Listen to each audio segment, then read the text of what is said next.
এলেঙ্গা হাটের সর্বোচ্চ বড় গরু হচ্ছে এটি। দেখেন গরুটা কিন্তু বিশাল আকৃতির। এই গরুটা এইমাত্র বিক্রি হলো 2,55,000 টাকা। এটা কিনে নিলেন সাউথ আফ্রিকা প্রবাসী জাহাঙ্গীর মোল্লা ভাই কিনে নিলেন এলেঙ্গা হাটে থেকে।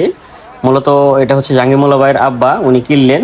জাহাঙ্গীর মোল্লা ভাই আজকে এই গরুটা কিনলেন। বিশাল আকৃতির একটি ষাঁড় গরু, কিন্তু এটি মানে এলেঙ্গা হাটের মধ্যে সর্বোচ্চ গরু হচ্ছে এটি, এমনকি ম্যাক্সিমাম দামে বিক্রি হলো 2,55,000 টাকা। দেখেন এখন টাকা গুনে দিচ্ছে। ইনি হচ্ছে যার গরু, উনি টাকাটা ভালোভাবে গুনে নিচ্ছে। কিন্তু গরুটা বিক্রি করে কিন্তু উনি অনেক খুশি হয়েছে, কারণ এই গরুটা অনেকক্ষণ ধরে মানে হাটের মধ্যে নিয়ে আসছিল, কোনো ক্রেতা নাই।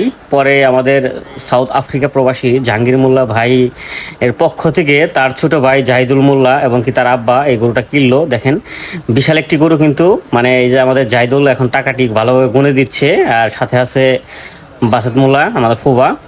সো গরুটা দেখেন, গরুর কালারটা কিন্তু মাশাল্লাহ অনেক সুন্দর। মানে কি বলবো, গরুটা কিন্তু বিশাল আকৃতির গরু। দেখেন বিশাল একটি গরু, মানে কিছুক্ষণ আগে এলেঙ্গা হাটে বিক্রি হলো। এলেঙ্গা হাটের মধ্যে সর্বোচ্চ গরু এই গরুটাই মাত্র এলেঙ্গা হাটে, মানে বড় একটি গরু উঠছিল আর কি। গরু বিক্রেতা গরুটা বিক্রি করে কিন্তু অনেক খুশি হয়েছে। দেখেন মানে অনেক কথাবার্তা হচ্ছে এখানে।